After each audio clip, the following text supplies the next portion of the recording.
So మాకు ఆ plan రాలేదనమాట. ఇంకా మేము చేసేది ఏమీ లేదు, క్యాష్ ఇచ్చి చేయించుకోవాల్సిందే. ఏదైతే హోల్ ఉందో, హాయ్ మయా, హలో, నమస్తే, అస్సలాము అలైకుం, welcome back to the new vlog. మా ఈ వ్లాగ్ వచ్చేసరికి చాలా రోజుల నుంచి ఒక సర్జరీ అని చెప్తున్నాం కదా మా అమ్మగారికి. అది ఏంటి అనేది మాట్లాడుకుందాం.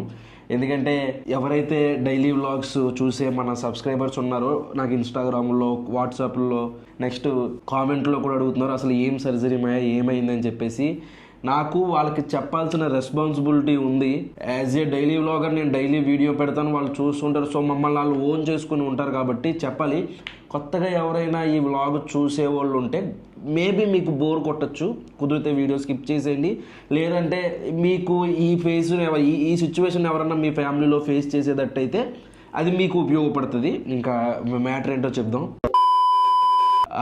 బేసిక్గా అసలు ఇది స్టార్ట్ చేయాలి అంటే ముందు మీకు దేవర కథ తెలియాలి. ఇవ్వద్దు పాయింట్కి రా. అంటే ఫస్ట్ 25 సంవత్సరాల కిందట వెళ్ళాలన్నమాట. ఎందుకంటే అప్పుడు మా అమ్మకి మా నాన్నకి పెళ్ళి అయింది. సో మేము కొంచెం లేట్గా పుట్టామన్నమాట, ఇద్దరం కూడా. ఒక 5 ఇయర్స్ మ్యారేజ్ తర్వాత. సో మా కోసం అని చెప్పేసి మా అమ్మ హాస్పిటల్ కానీ అక్కడికి ఇక్కడికని తిరుగుతూ ఆ ట్యాబ్లెట్లని, ఆ మెడిసిన్ తీసుకుంది. తర్వాత బై గాడ్ గ్రేస్ మేము ఇద్దరం వచ్చాం భూమి మీదకి. దాని తర్వాత అంతా కొన్ని రోజులు బాగానే ఉంది. తర్వాత ఏదైతే లేడీస్ ప్రాబ్లం ఉంటుందో, లైక్ అదే పీరియడ్స్ అవి వస్తూ ఉంటాయి కదా, అక్కడ కొంచెం ఇబ్బంది అయింది మా అమ్మకి. పెయిన్ ఎక్కువగా రావడం, స్కిప్ అవ్వడం లాంటివి జరిగింది. చాలా ఇయర్స్ నుంచి జరుగుతుంది.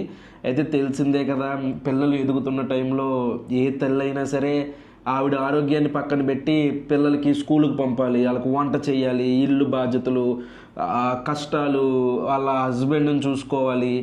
ఈ టెన్షన్లో పడి మా అమ్మ కూడా అశ్రద్ధ చేసింది. అది కొంచెం టైం గడిచే కొద్దీ అది కొంచెం ఎక్కువైందనమాట.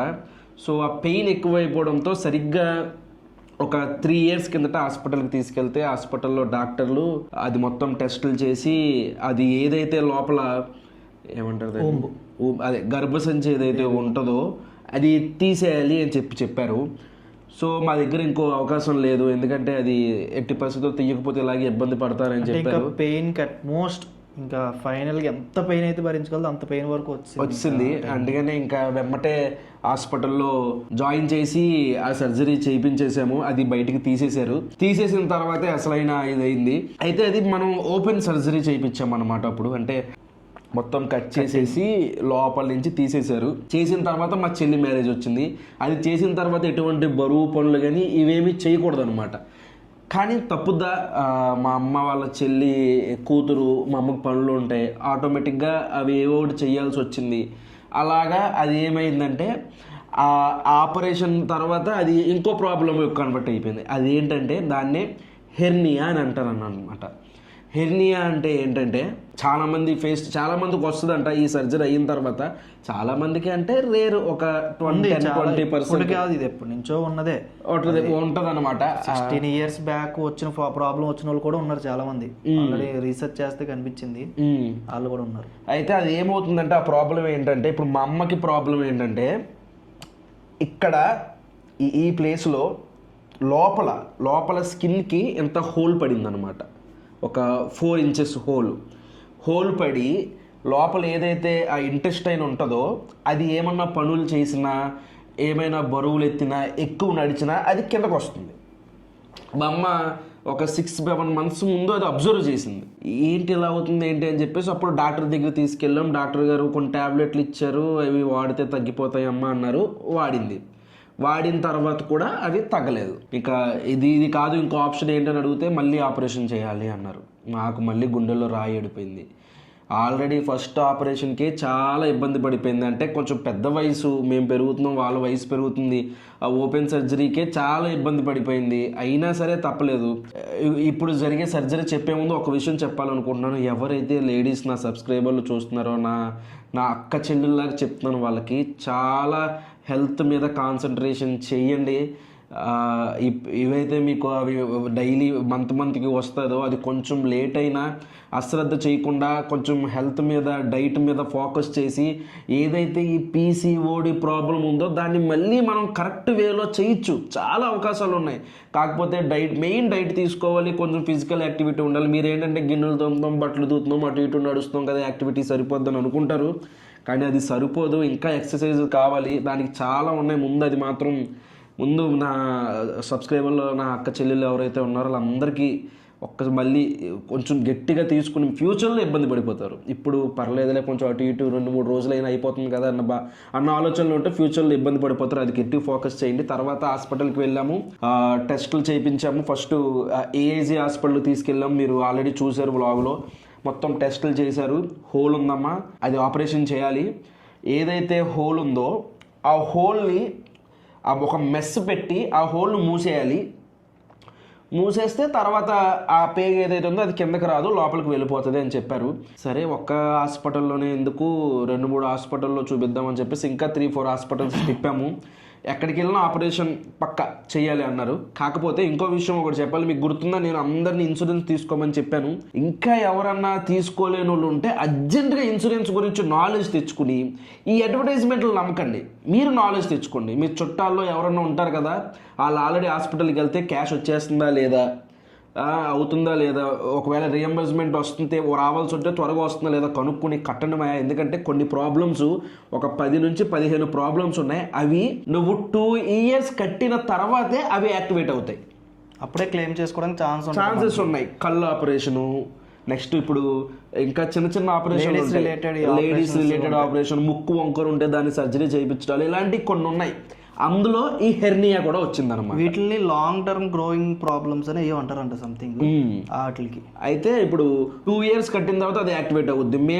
మాకు జ్ఞానోదయం అయ్యి ఇన్సూరెన్స్ మాకు ఎంత ఇంపార్టెంట్ అని తెలుసుకున్నది మేము సంవత్సరం కిందటే.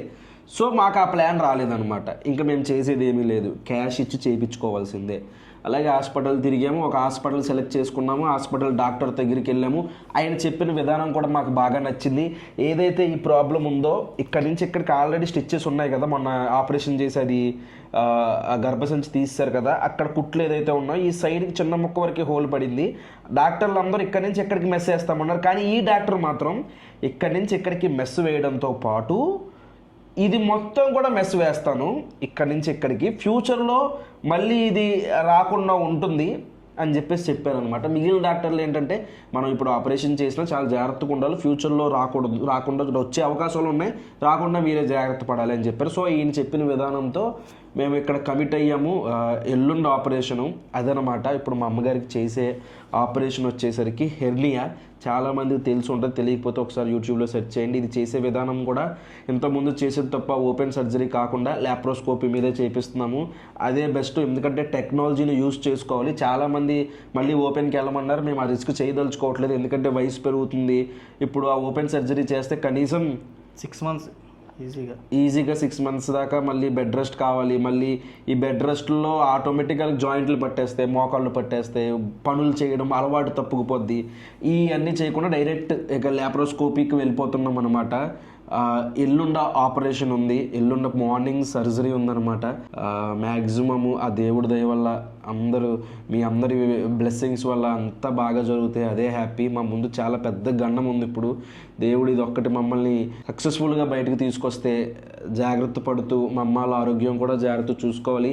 మీకు చెప్పాల్సిన రెస్పాన్సిబిలిటీ నా మీద ఉంది అని నేను అనుకున్నాను, అందుకని మీకు ఇది ఇన్ఫార్మ్ చేస్తున్నాను. మీరు ఎవరైనా ఈ సిచ్యువేషన్ ఫేస్ చేసి ఉంటే అది ఎలా ఉంది, ఏం జరిగింది అనేది కింద కామెంట్ చేయండి. మేము కూడా తెలుసుకుని కొంచెం మాకు కొంచెం యూజ్ అవుతాయి అన్నమాట అవన్నీ. నేను ఈ వీడియోని ఏదో వ్యూస్ కోసమో ఇంకోటి కోసమో చేయట్లేదు. నేను ఏదో ఫుడ్ థంబ్నెయిల్ పెట్టేస్తే ఆ వ్యూస్ వచ్చేస్తే, కానీ మీకు చెప్పాలి, నా సబ్స్క్రైబర్స్కి నేను చెప్పాలి ఏంటి ప్రాబ్లం అనేది అనుకున్నాను, చెప్తున్నాను అనమాట.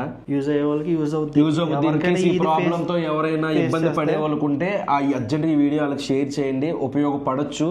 అస్సలు లేట్ చేయొద్దు. అవి పెరిగే ఛాన్సెస్ ఉంటాయి, ఎలర్జీలు ఫామ్ అయిపోయి లోపల మొత్తం ఇదైపోయి చాలా దెబ్బతినే అవకాశాలు ఉన్నాయి. అది మా మ్యాటర్. ఈ వ్లాగ్ అయితే ఓన్లీ అప్డేట్ వ్లాగ్. నేను మీకు చెప్పాలనుకున్నాను. ఎల్లుండి ఆపరేషను, అందరూ కుదిరితే మీ ప్రేయర్స్లో మమ్మల్ని గుర్తు చేసుకోండి. నమాజులు చేసేవాళ్ళు ఉంటే, దువాలో చర్చికి వెళ్ళే వాళ్ళు ఉంటే, మీ ప్రేయర్లో గుడికి వెళ్ళే వాళ్ళు ఉంటే, మీ యొక్క దేవుడు దండం పెట్టుకున్నప్పుడు మమ్మల్ని ఒకసారి తలుచుకోండి. అంతా బాగా జరగాలని చెప్పేసి ఈ వ్లాగ్ అయితే ఇక్కడితో ఎండ్ చేసేస్తున్నాం మాయ. హోప్ మీకు నచ్చినా నచ్చకపోయినా ఏదో ఒక రోజు యూజ్ అవుద్ది. ఇక్కడ దాకా వీడియో చూసారంటే లైక్ చేయడం మర్చిపోద్దు. మళ్ళీ రేపు పొద్దున్న 8 ఇంకొక వ్లాగ్లో కలుద్దాం. అప్పటివరకు ఉంటాను మరి. జై హింద్.